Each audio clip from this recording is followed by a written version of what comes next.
Alléluia. Bénissons le nom du Seigneur. Nous te bénissons, Seigneur, pour ton amour. Nous te bénissons pour ta fidélité. Nous te bénissons pour ta présence. Saint-Esprit, merci de glorifier Jésus ce soir encore en ce lieu. Nous voulons te célébrer, Seigneur. Nous voulons t'adorer. Nous voulons te rendre de vives actions de grâce, Seigneur. Celui dont nous avons besoin ce soir, c'est toi, Jésus. C'est de toi, Seigneur, que nous avons besoin. Nous n'avons besoin de personne d'autre, de rien d'autre, Seigneur, que de toi, Jésus. Véritablement, ce que nous voulons, Seigneur, ce que nous désirons, Jésus.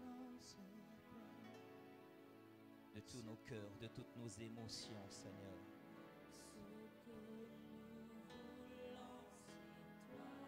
C'est ta présence que nous désirons, c'est ta présence que nous demandons.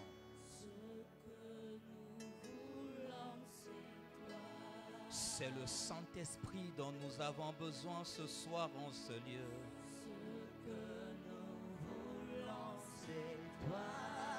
Nous ne voulons pas entendre un homme, nous ne voulons pas voir un homme. C'est toi que nous désirons, Seigneur. Viens au milieu de nous et prends toute la place ce soir, Jésus.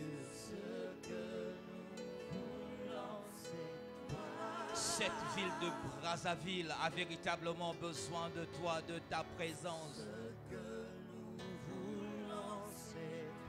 Cette nation, le Congo, soupire après ta visitation.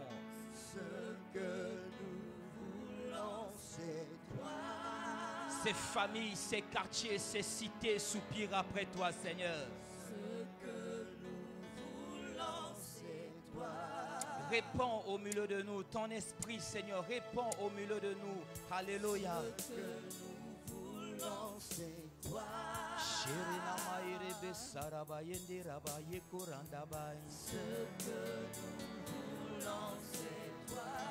Rende boshara na maere besara baere ababai. Ce que nous voulons, c'est toi. Rende bo na maera yabaye kanda basheka na maere ababai. Ce que nous voulons, c'est toi. Ronda bashana maere besara basheka randa ba ere ababai. Ce que nous voulons, c'est toi. Rende beshana ma Yekana maere besara babai. Ce que nous voulons, c'est toi. Estarana maera ba shinda ba yekana maere ababai. Ce que nous voulons, c'est toi. Rende bosare no maere aba shinda ya babai. Ce que nous voulons, c'est toi. Nous soumettons ce lieu sous ta domination, Seigneur éternel. Alléluia. Ce que nous voulons, c'est toi. Ce quartier, cette cité, Seigneur, nous te les soumettons ce soir. Ce que nous voulons, c'est toi. Nos cœurs, nos émotions, nos motivations te sont soumises, Seigneur. Ce que nous voulons, c'est toi.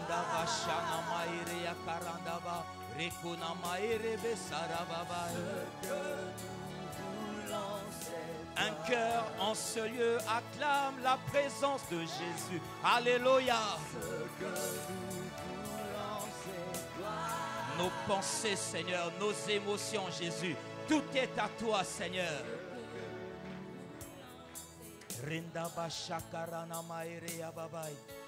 Gloire à toi, Jésus. Merci pour ton amour. Merci pour ta fidélité. Merci pour ton Saint-Esprit. Réponds sur nous, Seigneur. Réponds sur nous, Jésus. Réponds sur nous, Seigneur. Réponds sur nous, Saint-Esprit. Alléluia. Alléluia. Descends sur nous comme une brise légère. Alléluia. Alléluia. La douceur de ta présence, Seigneur. Alléluia. Ta nuée nous entoure en ce lieu. Ta présence nous environne. Ta nuée nous entoure. Réponds, Seigneur. Répands sur nous, notre roi. Répands sur nous, Dieu de gloire et de bonté. Alléluia. Répands sur nous Comme une brise légère. Alléluia. La douceur de ta présence, Seigneur. Entoure-nous, environnons-nous de toi, de ton amour et de ta fidélité.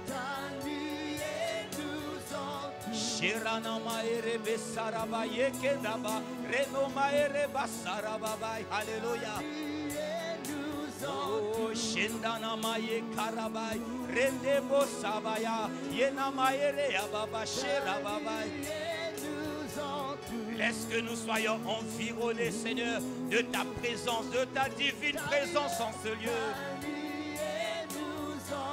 Les émotions, les pensées, les motivations, les convictions, tout est soumis, Seigneur. Les filles, les familles, les ménages, cette cité, ce quartier, Seigneur, tout est soumis, Jésus. La nuée des anges, Seigneur, alléluia, nous environne ce soir en ce lieu, Jésus. Nous nous sentons environnés, nous nous sentons embrasés, nous nous sentons, Seigneur éternel, alléluia. Que ta gloire soit répandue au milieu de nous, dans nos vies, en nous, sur nous, Seigneur. Alléluia.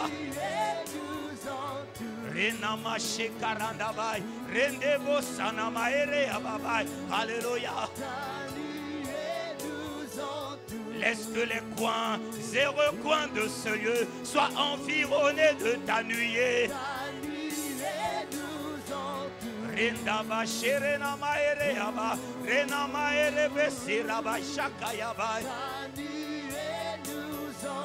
Que la chair se taise en ce lieu, que l'Esprit de Dieu soit manifesté ce soir. Nous avons besoin de toi, Seigneur. Sans toi, nous ne pouvons rien, Jésus.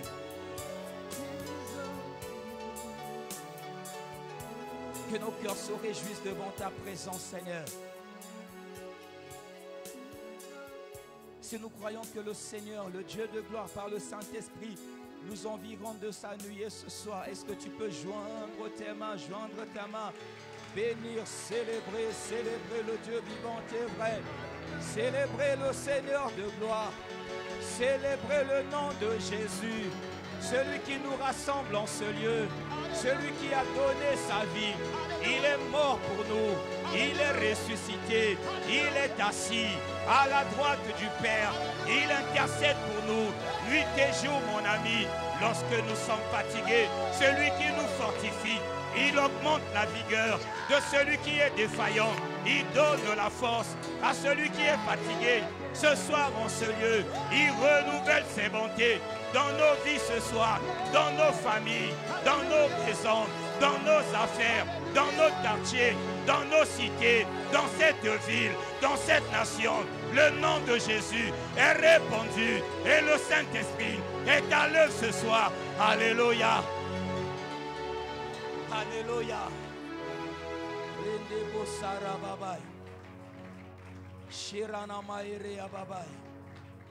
Acclamons Jésus. Acclamons le Dieu vivant et vrai. Acclamons-le véritablement. Alléluia.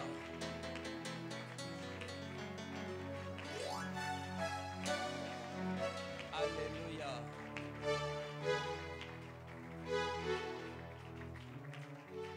Amen. Amen. Amen. Est-ce que tu peux saluer la merveilleuse personne qui est à côté de toi? Allez, saluons 4, 5, 6. Ne sois pas égoïste en salutation.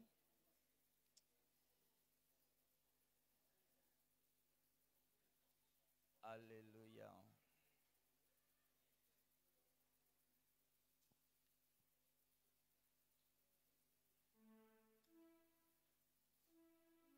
Amen. Voilà, nous pouvons nous asseoir. Merci, merci les amis, merci. Est-ce que nous pouvons soutenir ces musiciens qui nous conduisent? Est-ce que nous pouvons acclamer Jésus pour leur zèle?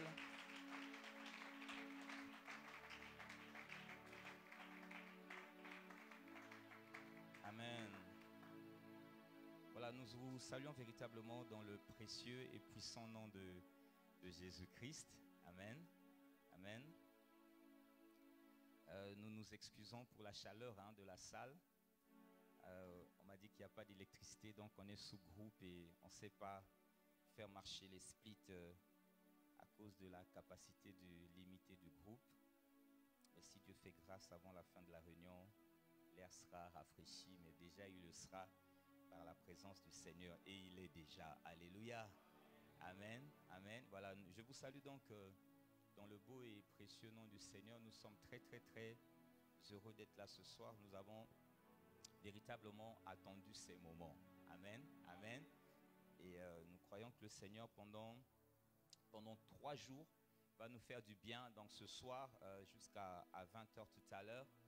Et demain, nous allons nous retrouver sensiblement à la même heure. Et dimanche, ça sera la clôture de ce séminaire spécial. Dimanche matin de 9h à 12h. Amen. Amen. Voilà, donc soyez salués, que le Saint-Esprit vous fasse grâce et que ces moments soient véritablement une bénédiction pour vous. Alors, j'aime toujours vérifier, j'aime savoir qui est là. Est-ce qu'il y a des personnes qui sont ce soir dans cette salle pour la toute première fois? Vous avez été invité, si vous êtes là, levez simplement la main, je vais vous voir. Levez bien haut, bien haut, bien haut. Est-ce que vous pouvez vous mettre debout, s'il vous plaît? Mettez-vous debout. On va vous... Est-ce que nous pouvons acclamer Jésus pour eux? Soyez les bienvenus. Amen. Voilà, nous sommes très très heureux de vous savoir nombreux ce soir. Et à cause de votre présence, nous prions que le Saint-Esprit nous fasse du bien. Amen. Amen. Alors, je vais lire un texte de la Bible. Psaume 144. Nous allons lire juste la première strophe. Psaume 144.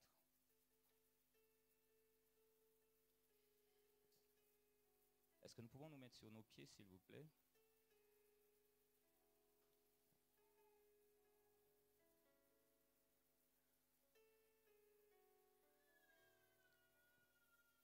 Si vous avez trouvé, dites Amen. Psaume 144. Nous allons lire juste la première phrase. Amen. Voici ce qui a marqué. Béni soit l'Éternel, mon rocher, qui exerce mes mains au combat, mes doigts à la bataille. Mon micro est un peu trop métallique, si vous pouvez. Béni soit l'Éternel, mon rocher, qui exerce mes mains au combat, mes doigts à la bataille. Amen. Nous allons incliner nos têtes. Seigneur Jésus, nous ne savons qu'est-ce qu'il convient de faire. Nous ne savons qu'est-ce qu'il convient de dire ce soir en ce lieu. Nous voulons et nous désirons que ce soit toi qui travaille ce soir. Seigneur, laisse que je sois simplement un micro entre tes mains, Seigneur, mais que ce soit toi qui parles à moi-même au premier chef, mais aussi à ce peuple, Seigneur éternel, qui a répondu présent à cette première rencontre de prière dans le cadre de ce séminaire. Nous te soumettons toutes choses par le Saint-Esprit. Dans le puissant nom de Jésus, acclamons le Seigneur. Amen. Voilà, nous pouvons nous asseoir. Nous nous sommes proposés un thème qui nous est monté à cœur dans le cadre de ce séminaire. C'est vrai qu'on a eu beaucoup de mal pour choisir un thème. Et celui qui est monté fortement dans notre cœur et que nous allons travailler avec vous pendant 3 journées est celui que nous allons donner maintenant. 3 choses que les 300 de Gédéon nous apprennent sur les batailles de la vie. Amen. 3 choses que les 300 de Gédéon nous apprennent sur les batailles de la vie. Ceux qui lisent beaucoup la Bible, ils savent déjà de quoi nous sommes en train de parler parce qu'ils comprennent ce que c'est que Gédéon, la bataille de Gédéon contre le peuple des Madianites. Amen. Amen. Mais je vais quand même faire un petit résumé afin que nous puissions nous mettre dans le contexte de la situation. Ce texte se passe, le socle de notre message se passe dans le livre de Juges. Et Gédéon était un juge en Israël, ça se passe dans Juges chapitre 6. À cette époque-là, Israël était gouverné, conduit par des juges. Amen. Avant qu'il y ait l'établissement des rois en Israël, et en l'occurrence c'est Saül, le roi Saül, qui a été le premier roi après le règne des juges. Donc Gédéon est un juge en Israël. Alors la particularité, si vous lisez tout le livre des juges, c'est toujours le même scénario. C'est le même scénario. À un certain moment, le peuple d'Israël s'éloigne de son Dieu. Amen. Il s'éloigne de son Dieu. Et puis parce qu'il s'éloigne de Dieu, l'oppresseur ou l'ennemi prend le contrôle du peuple. Et quand il prend le contrôle du peuple, le peuple est assujetti à son ennemi, et à un certain moment, ils n'arrivent plus, ils crient à l'Éternel. C'est un peu le ping-pong de la vie de la plupart d'entre nous. Lorsque tout va bien, nous nous éloignons de Dieu. Et j'espère que ce n'est pas le cas pour toi. Lorsque ça va mal, nous crions de nouveau à Dieu. Amen. Alors, j'aimerais qu'on fasse une convention dans le cadre de ces 3 jours. Ceux qui ont des bébés, ceux qui ont des enfants, s'il vous plaît, voici le principe sous lequel nous travaillons. Si l'enfant s'agite, vous allez pendant un moment à l'extérieur avec l'enfant. Ça ne pose pas un problème, d'autant plus que les volets sont ouverts. Vous allez à l'extérieur avec l'enfant pour que ça ne dérange pas le reste de l'assemblée. Amen.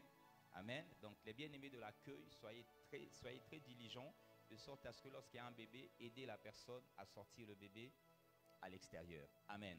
Donc, à l'époque des juges, c'était toujours le même scénario. Tous les chapitres, à quelques exceptions, c'est vraiment le même scénario.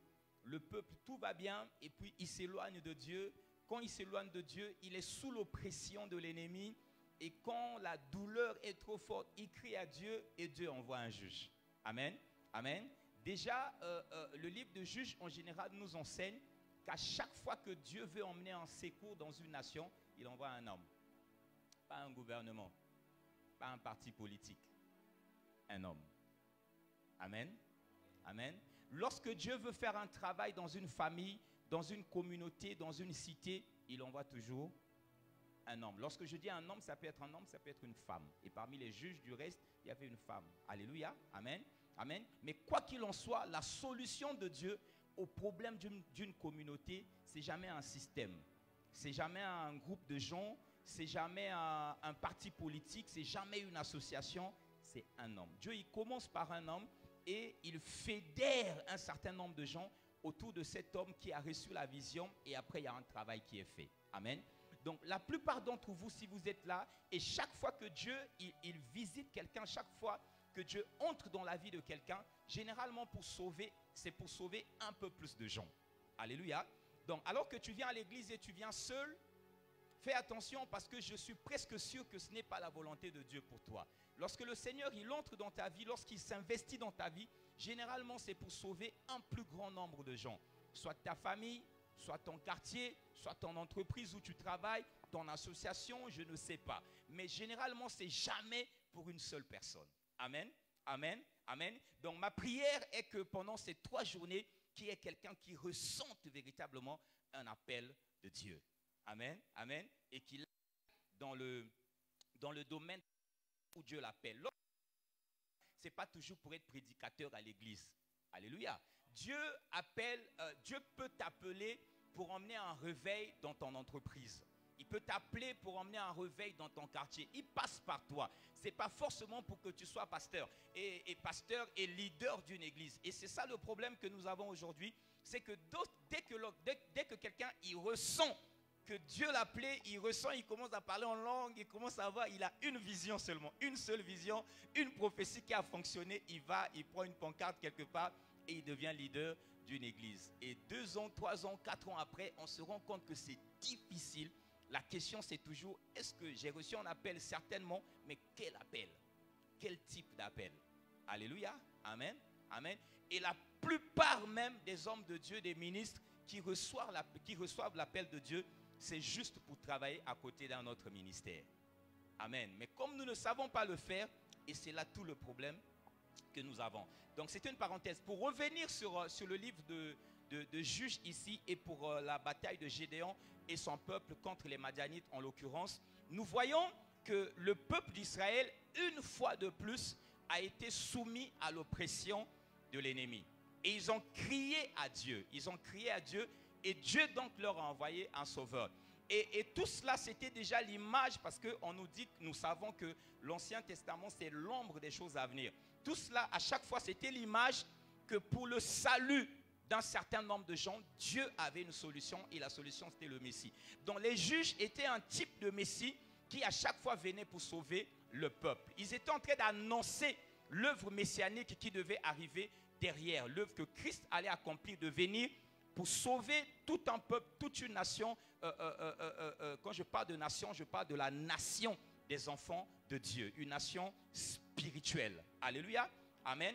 Et donc, dans cet environnement, en Israël, alors que les Madianites étaient en train d'opprimer le peuple d'Israël, Dieu leur a envoyé un homme qui s'appelle Gédéon. Et donc, à chaque fois que le juge arrivait, eh ben, ce qu'il avait à faire, c'était de combattre, de renverser le règne de l'ennemi qui était là et de rétablir le règne de Dieu. Amen, amen, amen.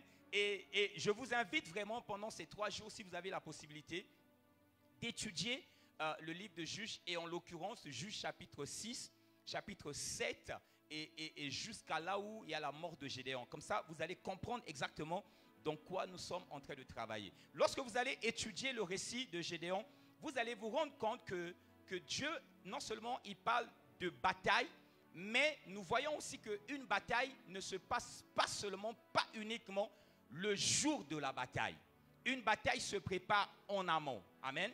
Il y a l'avant-bataille, il y a la bataille, il y a l'après-bataille. Donc, en résumé, en fait, ce dont je suis en train de parler avec vous, c'est comment il faut se comporter dans le cadre des batailles de la vie. Alors, notre thème, il est précis. Je ne parle pas des batailles. Je parle des batailles de la vie.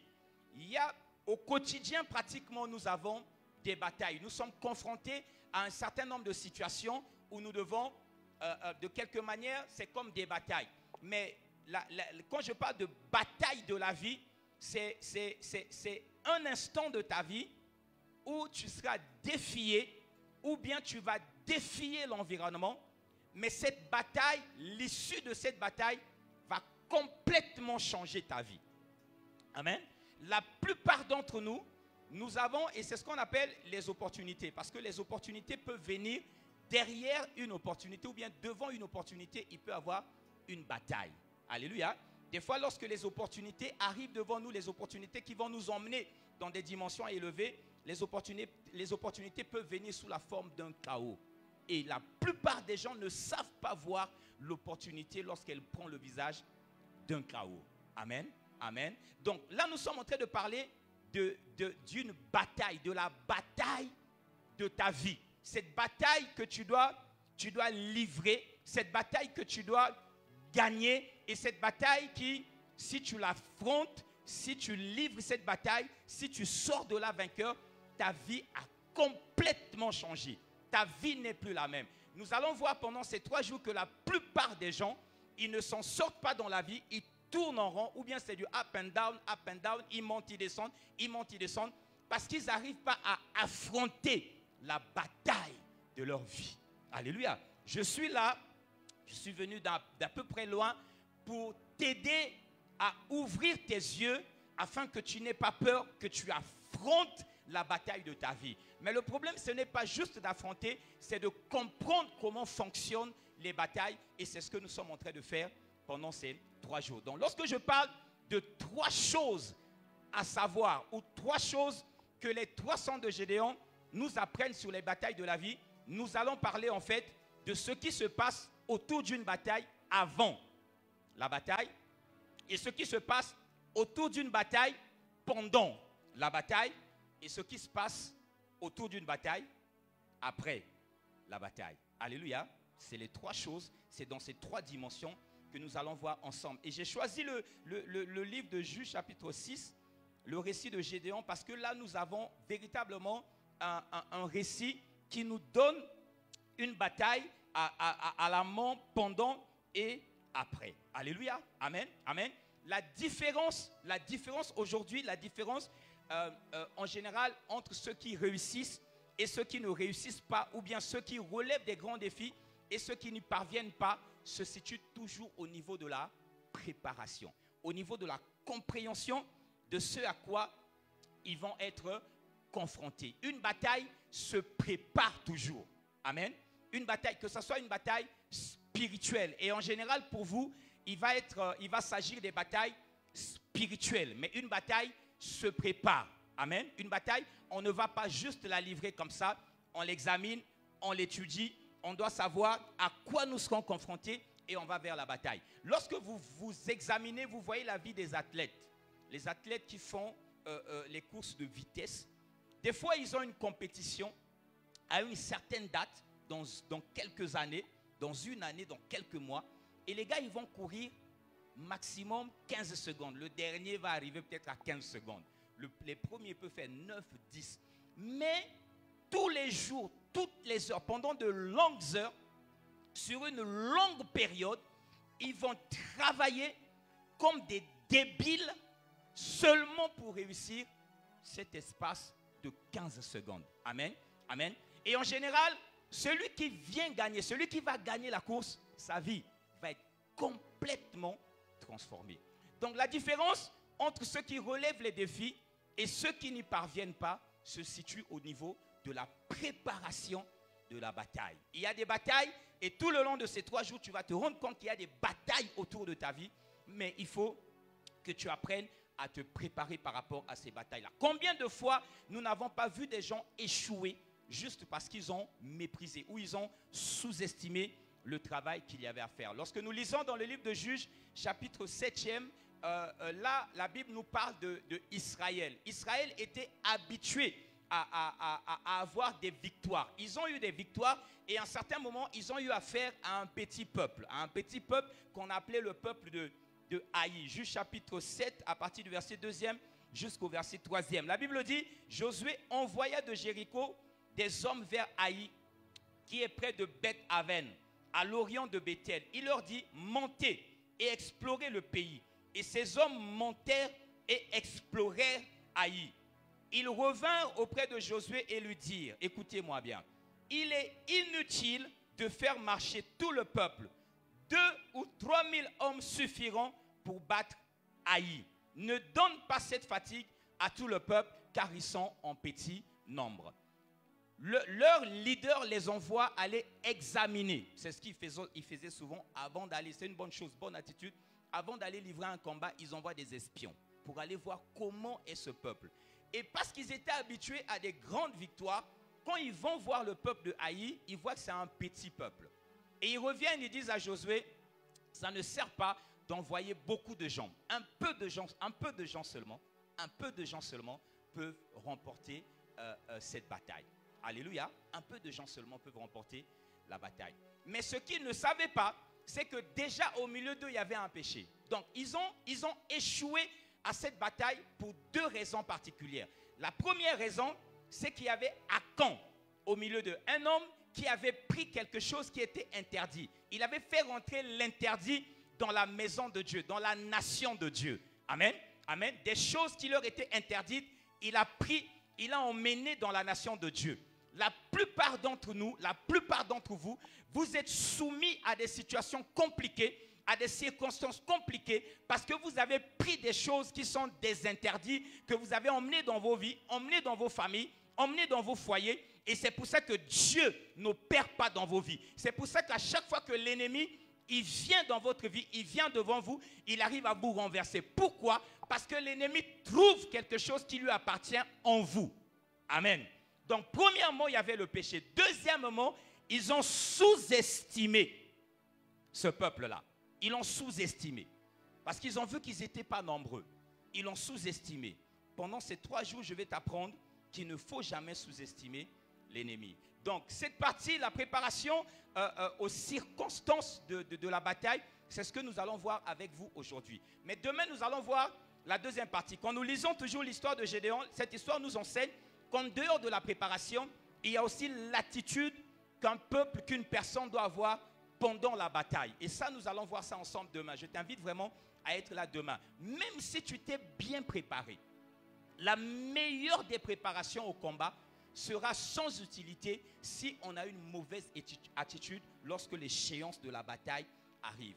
Si vous avez vu, vous avez remarqué autour de vous, combien de fois n'avons pas nous vu des personnes qui se sont bien préparées pendant une année, des étudiants, des élèves, ils travaillent complètement, ils se sacrifient pendant une année et lorsque l'échéance de l'examen arrive, soit à cause du manque de concentration, soit à cause du stress, soit à cause de manque de bonne attitude pendant l'examen, il arrive à échouer. Il y a des enfants qui se retrouvent dans une salle d'examen, ils commencent à trembler. Et quand ils tremblent, il a ce qu'on appelle un blackout. Un blackout, c'est quand ton cerveau est complètement bloqué et tu n'arrives plus à te souvenir de tout ce que tu as étudié. Alléluia, amen, amen. Et puis là, boum, blackout, tu ne comprends plus rien. Les heures, les minutes sont en train de passer et puis tu échoues. Après, on est étonné, mais comment ça se fait que ce garçon, il est brillant, cette dame, elle est brillante. Pendant toute l'année, elle est première, il est premier. Et puis à l'examen, il échoue. Parce qu'il a mauvaise attitude pendant le combat, pendant la bataille. Donc la préparation est une bonne chose, mais il y a aussi l'attitude que nous devons avoir pendant la bataille. Si nous voyons l'exemple du roi Saül dans le livre de 1 Samuel chapitre 13e, nous allons voir cette illustration, ce récit, où Samuel avait demandé à Saül de le précéder à la montagne avec le peuple et de l'attendre. Il leur a donné un terme. Après 7 jours, je viendrai. Mais avant ce terme-là, tant que vous ne me voyez pas, ne faites rien. La Bible dit que Saül, 1 Samuel 13, quand vous lisez 8 jusqu'au 13e verset, Saül, à un certain moment, ils étaient sur le champ de bataille.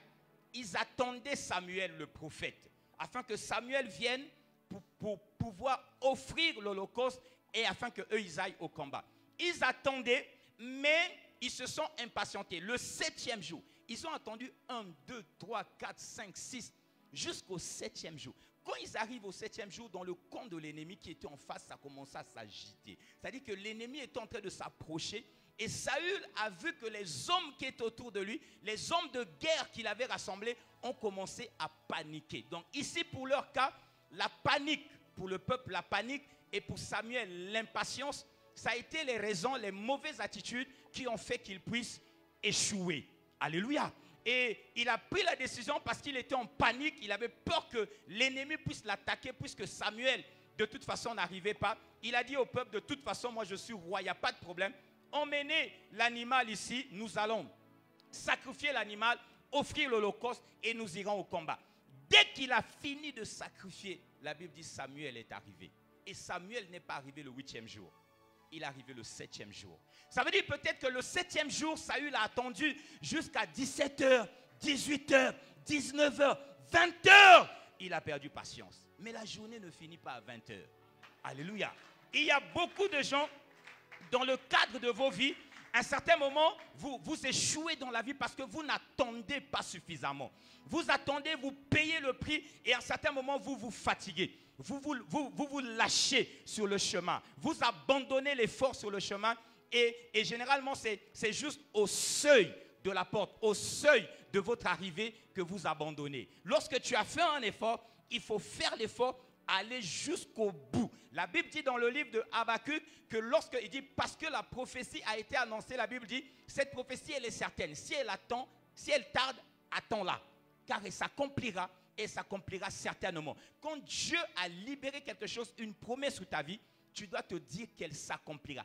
Tout ce que Dieu dit finit toujours par s'accomplir. Le problème, c'est que toi, tu n'attends pas suffisamment. Alléluia. Ça, je suis encore dans l'introduction. Ça, c'est ce que nous allons voir avec vous à partir de demain. Quelle est l'attitude?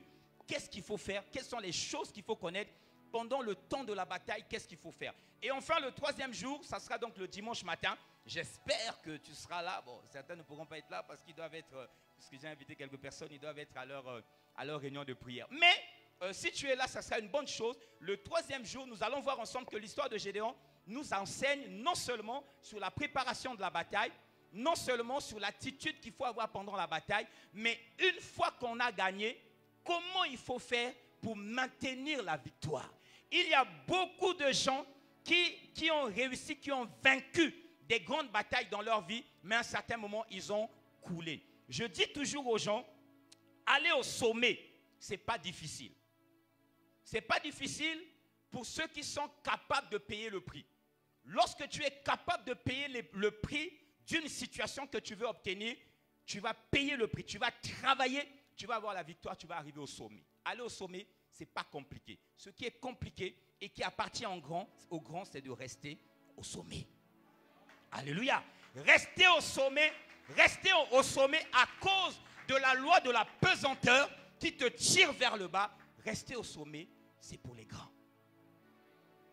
Amen. C'est pour les grands. Et nous allons voir ensemble comment on fait pour rester au sommet. Amen. Amen.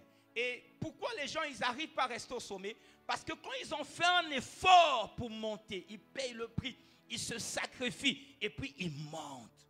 Quand il arrive au sommet, il est acclamé, il est félicité. Les gens ne comprennent pas une chose, c'est que l'effort qui est nécessaire pour se maintenir au sommet est plus grand que l'effort dont tu as eu besoin pour monter au sommet. Amen. Les gens, quand ils arrivent au sommet, ils lâchent l'effort. En fait, au sommet, il faut doubler l'effort. Alléluia. Regardez un peu aujourd'hui, je prends l'exemple des personnes. Aujourd'hui, c'est devenu une mode de faire des régimes. Régime, diète, on ne mange pas ceci, on ne mange pas cela pour perdre du poids. C'est facile. Beaucoup de gens qui sont disciplinés arrivent à le faire. Quand tu entends quelqu'un, je suis au régime, et puis tu vas voir au bout de quelques semaines, tu vois la personne a maigri. Ça, c'était quelques semaines, quelques mois. La personne dépasse encore comme elle était avant. Alléluia. Et généralement, on dit, les régimes, ce sont des faux régimes. Non, ce n'est pas des mauvais régimes. Le problème, c'est que tu ne savais pas que lorsque tu as fait un régime et que tu as maigri, l'effort qui te reste à faire après quand tu as maigri est plus grand que l'effort que tu avais fait pour maigrir. Alléluia. Et les hommes de Dieu, c'est exactement la même chose. Voilà pourquoi les églises ne crachent pas le feu pendant longtemps. J'ai vu tellement d'églises et ça ne sera pas notre partage. Ça ne sera pas le partage de haut standard pour Christ. J'ai vu tellement d'églises monter,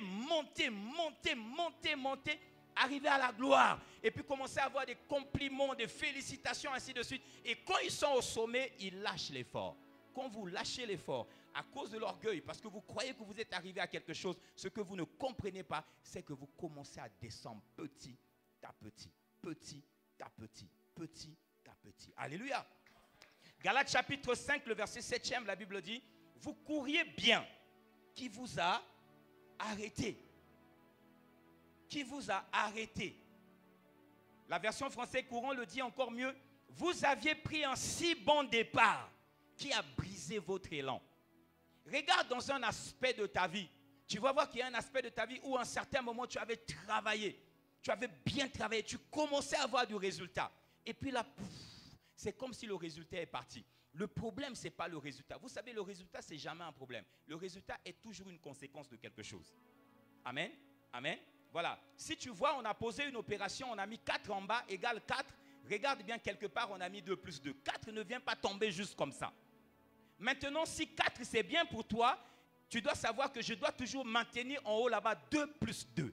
Le jour où tu es un peu fatigué, tu mets maintenant 1 plus 1. Ne t'attends pas à ce que ça soit toujours 4 en bas. Ça va descendre, ça sera plus 4, ça sera maintenant 2. Alléluia. Et toi, tu seras là. Pourquoi j'ai 2? Pourquoi j'ai 2? C'est pas normal. Les gens sont contre moi. Les gens sont en train de saquer mon travail. Non, non, non. Ça n'a rien à voir avec les gens. C'est toi qui as réduit les éléments de l'addition. Repars dans les éléments de l'addition. Répare dans les efforts que tu étais en train de faire. Si tu maintiens les mêmes efforts, si tu ramènes les mêmes efforts, le résultat que tu avais avant va réapparaître. Et ça, c'est ce que nous allons voir avec vous le 3e jour. Alléluia. Acclamons Jésus. Acclamons Jésus. Aujourd'hui, nous allons voir ensemble qu'est-ce qu'il faut faire. Et c'est ça la première chose que le livre de Gédéon, le juge, nous apprend sur les batailles de la vie. Au sujet de la préparation, selon les circonstances avant la bataille. Parce que toutes les batailles ne se ressemblent pas. Donc la préparation va changer. Ce que je veux donner en ce lieu, quand je vais donner les 3, 4 ou 5 éléments que je vais donner, que Gédéon a utilisés, ça ne veut pas dire que toi aussi dans ta situation, tu dois utiliser les mêmes éléments. Je veux juste que tu comprennes qu'avant une bataille, il faut tenir compte de ces choses. Et il faut adapter ce que je dis à ta situation, à toi. Je ne veux pas juste venir te prêcher, te dire des choses, t'enseigner des choses, mais je veux que quand tu sors de là, que tu sois armé. Alléluia. Amen. Armé. Armé. Ceux qui me connaissent, ils savent que je suis à la galerie avec des révélations, des prophéties. Je viens vous donner des clés. Je donne des clés. Parce que vos vies là, il y a des portes. Il y a des portes que vous ne pouvez pas ouvrir. Et grâce, c'est des clés. Donc quand tu sors d'ici, c'est clé en main. Clé en main. Alléluia. Maintenant là aussi, il y a un problème. Il y a des gens qui ont des clés, mais qui ne les utilisent pas. C'est-à-dire qu'il a une petite porte qui est dévissée. Il a une boîte à outils, caisse à outils. Mais jamais il ouvre pour prendre les tournevis qui correspondent et aller. Il est juste content d'avoir une caisse à outils, boîte à outils. Le secret de ceci, la grâce de ceci, la gloire de ceci. Je ne t'ai pas donné ça pour que tu mettes ça dans un coffre. Je te donne ça pour que tu ailles utiliser. Alléluia. Pour que tu ailles ouvrir les portes. Les portes. Amen. Lorsque nous sommes en train de nous préparer à la bataille, il y a un phénomène qui concerne pratiquement tout le monde. Je suis en train de vous parler de la bataille de la vie. C'est-à-dire une bataille tellement importante que tu dois livrer pour changer complètement ta vie. Amen. Amen. Pourquoi vous laissez des pasteurs dans la foule comme ça? C'est eux qui veulent rester dans la foule? Hein? Pasteur Luison, tu me cherches des problèmes ou bien comment? C'est lui-même qui a voulu rester là-bas. C'est l'humilité du pasteur. Amen. Donc, premièrement, lorsque nous examinons le récit de Gédéon contre les Madianites, nous allons voir que Gédéon a été confronté à un problème auquel vous serez confrontés. Et il y a certaines personnes qui s'arrêtent juste là. La première chose à faire au sujet de la préparation, selon les circonstances avant la bataille, c'est d'affronter nos peurs. Affronter les peurs et arrêter ce que moi j'appelle le jeu des excuses. Amen. Amen. Amen. Dites encore amen. Il y a des gens qui s'arrêtent juste là. Il veut faire quelque chose. Il sait qu'il doit le faire. Il sait qu'il doit démarrer. Il sait qu'il doit changer les choses. Mais parce que la bataille n'est jamais facile. Qui dit bataille dit conquête d'un territoire ou reconquête d'un territoire qui a été perdu. Alléluia. Amen. C'est toujours la conquête d'un nouveau territoire ou la reconquête d'un territoire qui a été perdu. Ça veut dire que sur ce territoire-là, il y a un géant. Il y a un grand. Il y a un homme fort. Il y a une principauté. Donc, il faut aller déloger cette principauté. Les batailles de la vie, ce n'est pas juste quelque chose de comme ça, tu vas gentiment, le pasteur Roland a dit, et puis tu rentres. Tu dois comprendre que dans la dimension où tu veux entrer, que ce soit spirituel, émotionnel, il y a un géant qui est là. Parce que si c'est une bataille, il n'y a que deux options. Ou tu vas conquérir un nouveau territoire, ou tu vas reconquérir un territoire que tu as perdu. Dans les deux cas, il y a quelqu'un que tu dois déloger. Il y a un esprit que tu dois déloger. Il y a un homme fort que tu dois déloger. Il y a un géant que tu dois déloger. Et généralement, à cause de ce géant, tu peux avoir peur. Tu as peur de l'affronter. Et Gédéon a été soumis au même problème. Au même problème. Il a commencé à discuter avec Dieu. Si vous lisez Juge chapitre 6, il a commencé à discuter avec Dieu. Le Seigneur l'appelle vaillant héros. Il dit, oh, mon gars, moi si j'étais vaillant héros, qu'est-ce qui nous arrive là? Pourquoi toutes ces choses-là nous arrivent? Amen. Le Seigneur, il lui dit, moi je veux t'utiliser pour renverser Madian. Il a tellement tergiversé jusqu'à ce qu'il a demandé des signes. Il fait un premier signe, Dieu accomplit. Il dit non, non, non, je vais tourner le signe en question. Parce que là, on dirait que c'était un hasard. Il demande un deuxième signe, Dieu accomplit. Jusqu'à ce que Gédéon a avancé. Le problème, ce n'est pas d'avoir peur. Le problème, ce n'est pas d'hésiter. Le problème, c'est d'avoir peur au point de ne jamais affronter la bataille. Lorsque nous regardons avec Moïse, je vais prendre Exode chapitre 3, vous allez voir que Moïse, la plupart des grands héros dans la Bible, lorsque Dieu leur a donné une mission, ils ont hésité, ils ont eu peur, ils ont tergiversé, ils ont contesté, ils ont discuté avec Dieu. C'est tout à fait normal. Moi, je pense même que lorsque Dieu te donne un appel, lorsque Dieu t'appelle à une grande mission, si tout de suite tu te lèves et tu y vas, c'est un mauvais signe. Ça veut dire que tu es orgueilleux. Parce que normalement, quand Dieu te donne une mission, la mission dépasse toujours tes moyens. Quand Dieu te donne une vision, la vision dépasse toujours tes moyens. Ça veut dire que tu vas douter. Tu vas te dire, Seigneur, tu es sûr? Tu es vraiment sûr que c'est moi que tu veux envoyer? Tu es sûr que c'est moi que tu veux envoyer? Amen, amen, amen. Alléluia. Donc c'est un jeu qui est normal. Ce jeu d'excuses, cette peur est normale. Et je répète encore, elle devient fatale si tu restes dans cette situation de peur, de procrastination. Tu ramènes toujours à demain. Et là, c'est un problème. Quand nous lisons Exode chapitre 3, le peuple d'Israël, il est en captivité en Égypte. Amen. Et puis, il crie à l'Éternel. Après 400 ans, il prie à 400 plus 30 ans derrière. Il crie à l'Éternel. Et Dieu choisit Moïse pour que Moïse aille sortir le peuple d'Israël de la captivité en Égypte auprès de Pharaon. Exode chapitre 3, le verset 9e, la Bible dit: voici les cris d'Israël sont venus jusqu'à moi et j'ai vu l'oppression que leur font souffrir les Égyptiens.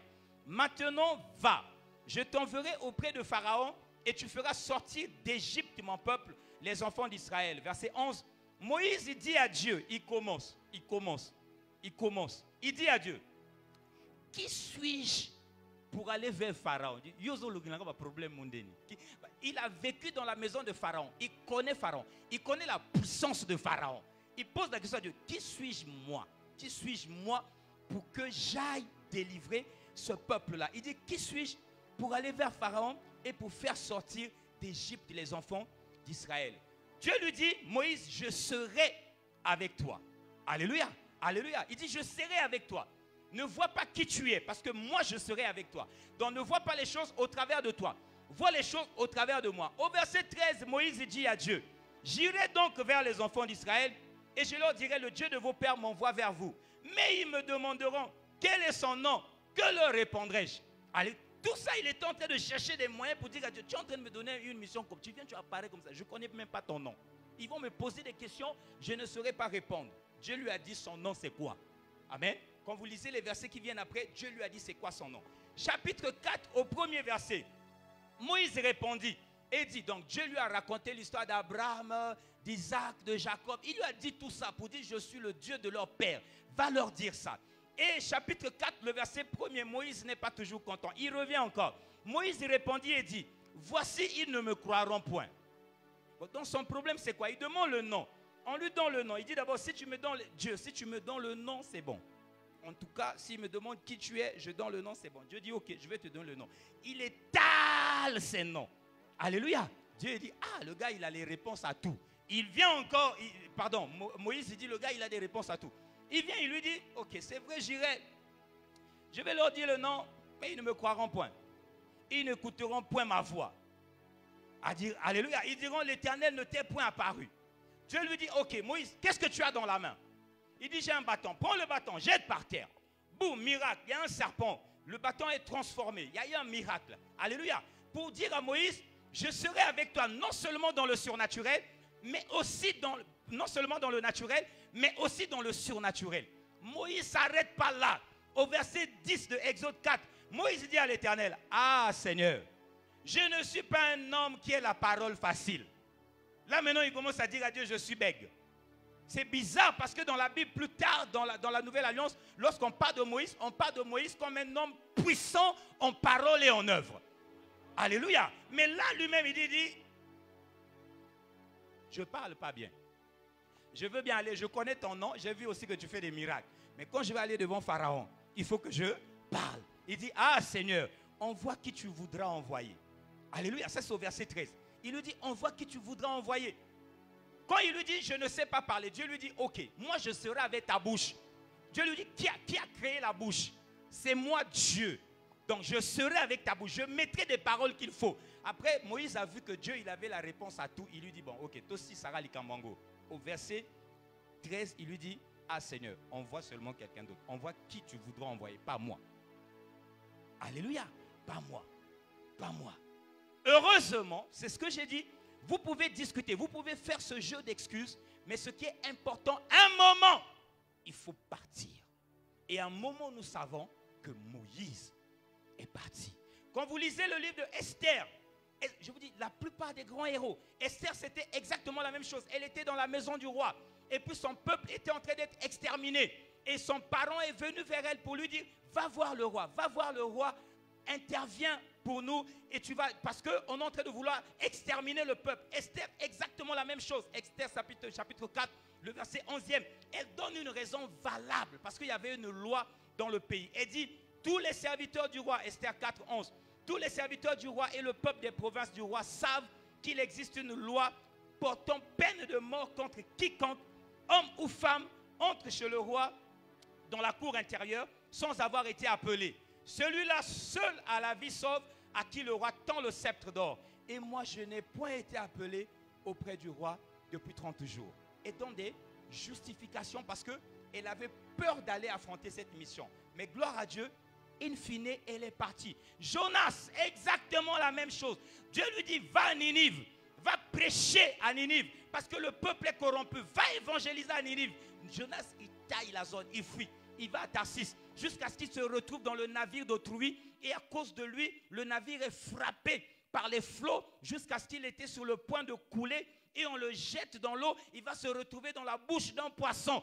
Jonas aussi a hésité avant de partir. Donc ce que je veux te dire ce soir, c'est que les hésitations que tu as pour affronter les combats de ta vie, c'est normal. Mais ce qui n'est pas normal, c'est que tes hésitations, ça dure maintenant trop longtemps. Alléluia. C'est même un signe d'humilité que lorsque Dieu te donne une mission accomplie dans ta famille, dans ton quartier, dans ton entreprise, dans ta belle famille, dans ton pays, dans ton église, quand Dieu te donne une mission, c'est tout à fait normal que tu hésites au début. C'est un signe d'humilité. Alléluia. Mais la fatalité, c'est de rester dans les excuses tout le temps. Ceux qui me connaissent, ils savent que je déteste les gens qui ont des excuses. Quand je te demande de faire quelque chose, tu donnes une excuse, je dis ok, fais attention, parce que moi je fonctionne comme un cycle. La prochaine fois, parce que moi c'est quand même un privilège de te demander de faire quelque chose. Alléluia, amen. La prochaine fois que je vais te demander de faire quelque chose, ça va tourner comme ça. Ça va tourner. Le cycle de l'opportunité doit s'accomplir pour que je te demande encore de faire quelque chose. Alléluia, amen. Donc il faut faire attention. À un certain moment, lorsqu'on te confie une mission, prends la mission. Prends la mission. Mais effectivement, ne te précipite pas à aller dans la mission, mais accepte la mission. Mets-toi en prière. Étudie la mission. Regarde les contours de la mission. Regarde si tu as les ressources nécessaires. Si tu n'en as pas, regarde autour de toi. Est-ce qu'il n'y a pas un frère? Est-ce qu'il n'y a pas une soeur qui a les ressources nécessaires, qui peut t'aider? De sorte à ce qu'ensemble, vous pouvez arriver à quelque chose. Mais quand tu démissionnes, parce que derrière les opportunités, derrière les batailles, souvent, il y a la gloire. Alléluia. Souvent, il y a la percée. Et si tu as peur d'affronter les batailles de la vie, jamais tu n'arriveras à quelque chose. Alléluia. Donc, premièrement, il faut éviter, il faut vaincre les peurs de la vie et le jeu des excuses. Il y a une deuxième chose à faire que Gédéon a eu à faire. C'est qu'il faut dégager le géant spirituel qui est sur le tapis.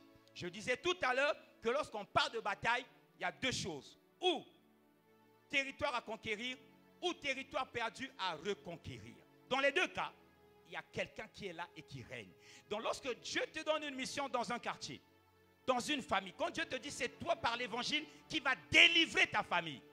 Délivrer veut dire la famille avait été livrée. Amen. Et la famille a été livrée à une domination, à une principauté. Donc Dieu veut passer par toi pour aller déloger la personne qui est là. Tu ne peux pas emmener la solution dans la famille sans avoir délogé le géant qui est là. La plupart d'enfants de Dieu ne réussissent pas parce que quand ils ont une mission, ils entrent dans la mission sans déloger la principauté qui est là. Amen. Il y a un locataire qui est là que tu dois déloger. Lorsque l'ange apparut à Gédéon après leur discussion, la Bible dit que Gédéon a bâti un autel à l'Éternel. Il y a un ange, c'est l'ange de l'Éternel. Dans la Bible, quand on parle de l'ange de l'Éternel, c'est une apparition divine. Amen. Amen. Donc l'ange apparaît à Gédéon et puis discute avec Gédéon et Gédéon vient avec une offrande et à un certain moment Gédéon il se rend compte que c'est un ange. Quand l'ange disparaît, alléluia, il dit mince, mon Dieu, j'ai vu Dieu, il va m'arriver un problème parce qu'on lui a dit quand tu vois Dieu tu as un problème. Et Dieu lui parle, Dieu lui dit ne crains rien, sois en paix. Amen. Et la Bible dit que Gédéon il bâtit là un autel à l'Éternel qu'il a donné le nom l'Éternel paix. Quand vous entendez Jéhovah Shalom. Amen. Ou Yahvé Shalom ou Adonai Shalom, comme vous voulez. Alléluia. Amen. Il bâtit un autel de paix. La même nuit, on va prendre Juge chapitre 6. Ça c'est très important. Suivez-moi très bien. Juge chapitre 6.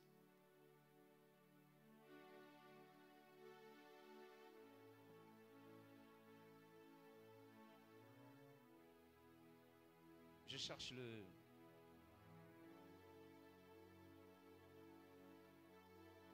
Juge chapitre 6, le verset 22e.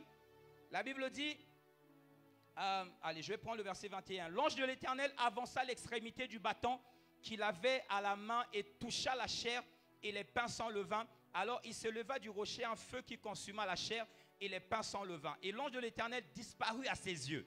Gédéon, voyant que c'était l'ange de l'Éternel, dit, malheur à moi Seigneur éternel, car j'ai vu l'ange de l'Éternel face à face. Et l'Éternel lui dit, sois en paix, ne crains point, tu ne mourras pas. Gédéon bâtit là un autel à l'Éternel et lui donna pour nom l'Éternel paix. Alléluia. Amen. Amen. Gédéon bâtit un autel. Normalement, ça s'arrête là. Normalement, ça doit s'arrêter là. Mais regardez le verset qui vient après, le verset 25e. La Bible dit, dans la même nuit, c'est-à-dire que cette nuit, Gédéon, il a eu une rencontre particulière avec Dieu. Il bâtit un autel. Il est content, ça s'arrête là. Dieu est honoré. C'est un acte honorable. Amen. Mais dans la même nuit, Dieu revient parler à Gédéon. Et lui dit, il y a un problème avec ce que tu viens de faire. Il y a un problème avec ça. Dieu lui dit au verset 25, prends le jeune taureau de ton père et un second taureau de 7 ans, renverse l'autel de Baal qui est à ton père et abat le pieu sacré qui est dessus.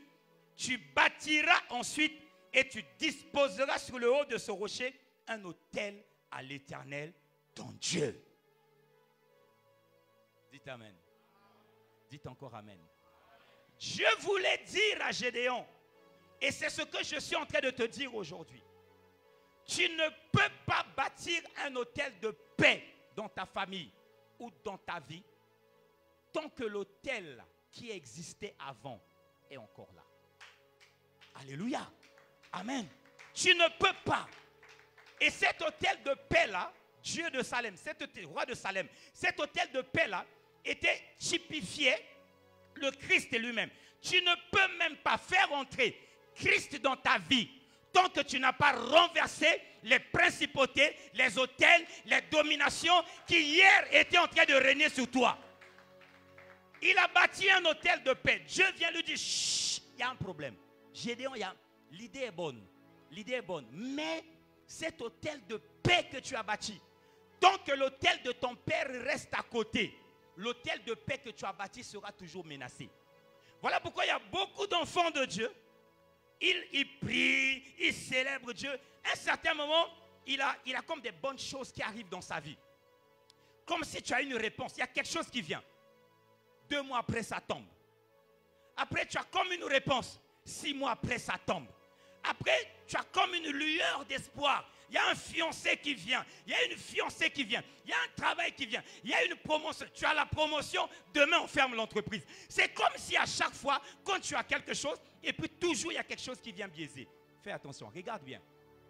Est-ce que l'hôtel de paix que tu as bâti ne cohabite pas avec un ancien hôtel qui était là? Gédéon a bâti l'hôtel de paix, mais l'hôtel de son père était là. Dieu lui a dit, l'hôtel de ton père là va toujours menacer l'hôtel de paix qui est là. Quelqu'un, pendant que je suis en train de parler, est en train de me dire, oui, mais pasteur, et Dagon, l'hôtel de paix qui est là va renverser. Non, écoute ce que je suis en train de te dire. Si tu emmènes cet hôtel de paix dans ta vie et que tu ne renverses pas les hôtels qui ont régné jusque-là, ta paix sera toujours biaisée. Biaisée. Alléluia. Biaisée. Gédéon a renversé l'autel. Il a délogé l'autel de son père. Amen. Amen. Ce texte que nous lisons de Juges chapitre 6, à partir du verset 22e ou 25e tout au moins, jusqu'au verset 26e, nous apprend au moins 3 choses. Premièrement, c'est ce que je viens de dire, tant que les autels de notre vie passée, regardez-moi bien, tant que les autels de votre vie passée ne sont pas détruits, l'autel de paix que tu es en train de bâtir sera toujours menacé. Et pour la plupart d'entre vous, c'est ce que vous vivez. Parce que vous êtes venu bâtir l'autel de Christ sur un autel démoniaque. Vous n'avez pas enlevé. Vous voulez garder ensemble. Alléluia. Vous voulez garder ensemble. Vous ne pouvez pas, la deuxième chose, c'est que vous ne pouvez pas amener la lumière dans votre vie sans ôter d'abord, pas les ténèbres, parce que la lumière chasse les ténèbres. Amen. Mais vous ne pouvez pas emmener la lumière dans votre vie sans ôter les sources des ténèbres qui étaient là. Vous comprenez? Amen. Quand la lumière vient, si cette salle, on a sombri tout, et puis à un moment, on allume, pouf, ça sera clair. Mais le problème, c'est de se poser la question, les ténèbres qui étaient là, qu'est-ce qui avait emmené ça? Amen. Qu'est-ce qui avait emmené ça dans ma vie? Il faut que j'enlève la source des ténèbres.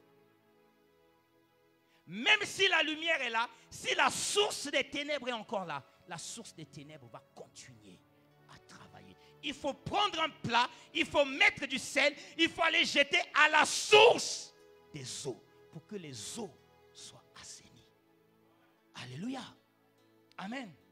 La troisième chose que ce texte nous apprend, c'est quelque chose que nous connaissons, c'est que Dieu ne partage jamais sa gloire avec une principauté démoniaque. Jamais. Ésaïe 42, le verset 8e, la Bible dit, « Je suis l'Éternel, c'est là mon nom, et je ne donnerai pas ma gloire à un autre, ni mon honneur aux idoles. » Alléluia. Regarde un peu ta vie. Tu as donné ta vie à Jésus, belle chose. Mais est-ce que tu as abandonné tes mauvaises voies? Ou bien tu fais les deux? Lorsque tu sors de l'église, tu es toujours cette ancienne personne. Cet ancien autel est toujours là en train de crier. Et derrière, il y a l'adoration. Derrière, il y a la prière. Mais quand tu as fini la prière, tu repars vers ces principautés. Dieu te dit, mon ami, renverse d'abord, renverse d'abord. Ne te précipite même pas à bâtir l'autel de paix. Renverse d'abord, répands-toi d'abord, renonce d'abord à tes anciennes œuvres et ensuite prends l'autel de paix et viens poser. Alléluia. Amen. La Bible dit, Dieu a dit à Gédéon, et ensuite tu poseras l'autel, un autel à l'Éternel ton Dieu sur le rocher, sur le même rocher. Ça veut dire que le rocher c'est le roc, c'est comme la pierre angulaire. Donc le centre de la vie de Gédéon dépendait de cet autel de Baal qui était là. Dieu lui dit, lorsque tu déloges cet autel de Baal, au même endroit, ça veut dire au centre de ta vie, au centre de ton cœur, maintenant tu viens mettre l'autel de l'Éternel, ton Dieu. Comme ça seulement, ta paix sera définitive. Pendant que je suis en train de te parler, je suis sûr que tu es en train de regarder dans ta vie qui est up and down, up and down, up and down, up and down. Ésaïe 42:8, Dieu, il ne veut pas partager sa gloire. Il ne veut pas partager la même maison que les autels de ta vie passée. Tu dois les déloger. Ce n'est pas Dieu qui va le faire, c'est toi-même qui dois le faire. Ce n'est pas la responsabilité de Dieu. C'est ta responsabilité. Et si tu le fais, tu verras la gloire de Dieu. Dites Amen. Dites encore Amen. La troisième chose que nous apprenons ce soir au travers de ce récit de Gédéon, notamment dans la partie de la préparation, c'est que Dieu se pourvoit toujours des sources qui sont nécessaires pour la bataille. Alléluia. Dieu se pourvoit des sources qui sont nécessaires pour la bataille. Voilà pourquoi lorsque tu hésites, c'est normal. Mais n'hésite pas trop longtemps. Rentre dans la bataille. Et quand tu vas rentrer dans le processus de la bataille, tu vas voir comment sur le chemin, Dieu va te venir au secours. Généralement, nous n'arrivons pas à affronter nos problèmes parce qu'on regarde nos vies, on regarde nos moyens, on regarde nos ressources, on dit on ne peut pas. Je ne peux pas. Le Dieu qui t'appelle est le Dieu qui t'équipera. Alléluia. Si toi, tu ne peux pas parler, il y aura Aaron qui va parler pour toi. Alléluia. Amen. Mais tu ne peux pas découvrir ça tant que tu n'entres pas dans le processus. La plupart des gens, ils disent, Seigneur, montre-moi d'abord tout ce que tu vas me donner et puis je vais accepter. Ça, ce n'est pas la foi. Le Seigneur dit, heureux celui qui croit sans avoir vu. Amen. Il faut que tu entres.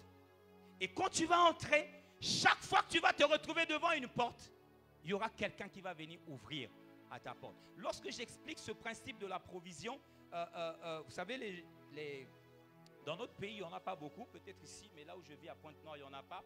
Mais en Europe, c'est quelque chose qui est vraiment fréquent. C'est que des fois, tu viens voir un ami qui vit dans un immeuble et puis tu arrives, tu n'as pas le code. Il faut faire le code pour entrer. Tu n'as pas le code. Amen. Et puis, tu ne sais pas l'appeler. Tu n'as pas le code. Ou bien tu n'as pas de crédit aussi. Et puis, tu es là. Personne ne peut t'ouvrir. Tu es là. Qu'est-ce que tu attends? Au bout d'un moment, il y a quelqu'un qui va venir, qui vit dans le même immeuble et puis qui va ouvrir. Quand il va ouvrir, toi, tu vas entrer. La provision de Dieu fonctionne exactement de la même manière. À chaque fois que tu viendras devant une porte pour laquelle tu n'as pas de solution, quelqu'un que tu ne connais pas, Dieu l'enverra pour venir t'ouvrir afin que tu entres. Alléluia. Amen. Ne réfléchis pas à avoir d'abord la clé avant d'aller. Obéis, va. Et quand tu seras sur le chemin, au fur et à mesure, à chaque jour va suffire sa peine. Au fur et à mesure que tu vas avancer, le Seigneur, il ouvrira les portes. Il ouvrira, il ouvrira, il ouvrira, il ouvrira, il ouvrira. Et tu vas même arriver à destination et tu as l'impression que tu n'avais pas les moyens en poche. Mais c'est Dieu qui ordonne à la bénédiction de marcher avec toi. Alléluia. Il ordonne à la bénédiction de marcher avec toi. Donc, troisième moment, Dieu se pourvoit toujours du support et des ressources nécessaires. Juge chapitre 6, les versets 30 et 31, la Bible dit ceci. Alors les gens de la ville dirent à Joas, donc ok, je vais vous expliquer l'histoire, c'est que Gédéon maintenant il a renversé l'autel en question. Amen. Il a pris ses amis, il a pris 10 amis, ils ont renversé l'autel, ils sont sortis de nuit, ils ont renversé l'autel. Et cet autel, c'était le symbole de la divinité de ce peuple-là. Et le matin, quand ils se réveillent, ils se rendent compte que l'autel est renversé. Ils font leur enquête et on leur dit, c'est Gédéon qui a renversé l'autel. Alors ils viennent dans la maison de son père. Verset 30, Juge 6, la Bible dit, alors les gens de la ville dirent à Joas, fais sortir ton fils et qu'il meure. Amen. Amen. Car il a renversé l'autel de Baal et abattu le pieu sacré qui est dessus. Joas répondit à tous ceux qui se présentèrent. Vous vous souvenez que la Bible avait dit que l'autel qu'il avait renversé était l'autel de son père. Amen. Je ne sais pas quel moment il a été évangélisé. Quand je lis, je n'ai pas l'impression que Gédéon est parti le voir, ils ont discuté. Mais miraculeusement, surnaturellement, cet homme s'est rangé maintenant du côté de Gédéon. Alléluia. Amen. Il répondit à tous ceux. Est-ce à vous de prendre parti pour Baal? Est-ce à vous de venir à son secours? Quiconque prendra parti pour Baal mourra. Alléluia. Si Baal est Dieu, je n'ai pas la suite ici. Si Baal est Dieu qui se défend de lui-même, je crois que c'est quelque chose comme ça. Alléluia. Amen. Celui qui était du côté de Baal, lorsque les gens viennent maintenant pour tuer Gédéon, il tourne, il prend parti pour Gédéon. Il préserve Gédéon. Proverbe 16, le verset 7, la Bible dit, quand l'Éternel approuve les voies d'un homme, il dispose favorablement à son égard, même ses ennemis. Lorsque tu marches avec Dieu, même si tu n'as pas de ressources, Dieu peut susciter des gens, même au milieu du camp de tes ennemis, au milieu des gens qui sont en train de te faire un complot. Dieu va désolidariser les gens. Il y a un parmi eux qui va se désolidariser. À un certain moment, sa méchanceté va disparaître. Il va commencer à dire non, ce que nous voulons faire là, c'est pas bien. Ce que nous voulons faire, c'est pas bien. Il va se désolidariser des autres. Il va venir te voir, il va te dire, chut, fais attention. Là où tu vas là, nous, moi-même aussi, nous t'avons tendu un piège. Alléluia. Dieu ne laissera jamais ton pied entrer dans un trou que l'ennemi, dans une fosse que l'ennemi a creusée. Pourquoi? Parce que lui-même, il disposera des ressources pour que tu sortes de là. N'aie pas peur d'affronter les batailles de la vie. N'aie pas peur d'aller. Si Dieu te donne une mission, si ça monte dans ton cœur, si tu le sens, ne regarde pas les moyens. Les moyens arrivent sur le chemin. C'est quand tu commences à marcher que les moyens vont te suivre, que les moyens vont arriver au fur et à mesure. Parce que vous savez que les moyens pèsent. Amen. Si Dieu te donne tous les moyens avant d'arriver, tu ne pourras pas courir. Donc tes moyens sont là, mais il les tient. Amen. C'est lui qui porte tes bagages. Il te dit seulement avance. Quand tu arrives quelque part où tu as besoin de quelque chose, il prend, il donne. C'est pour que tu sois léger alors que tu es en train d'avancer. Mais les choses en question sont là. Les moyens en question sont avec lui. Mais il te laisse marcher comme ça. Comme ça, tu marches par la foi et tu es léger. Dès que tu as besoin de quelque chose, il donne. Dès que tu as besoin, il y a quelqu'un qui appelle. Dès que tu as besoin de quelque chose, il y a quelqu'un qui vient. Dès que tu veux faire, dès que tu réfléchis, il y a quelqu'un qui dit, laisse papa, laisse, je vais le faire. C'est Dieu qui ordonne à ces personnes-là de te donner ces moyens. Ces moyens sont à toi. Ça t'appartient, il a pris, il a donné à quelqu'un. Et à chaque fois que tu en as besoin, il dit à la personne, donne-lui. Donne-lui. Acclamons Jésus. Alléluia. Amen. Il y a tellement de choses, il y a tellement de bénéfices qui sont cachés derrière. Il y a une chose qui me vient à l'esprit que j'aimerais dire avant que nous puissions clôturer pour ce soir.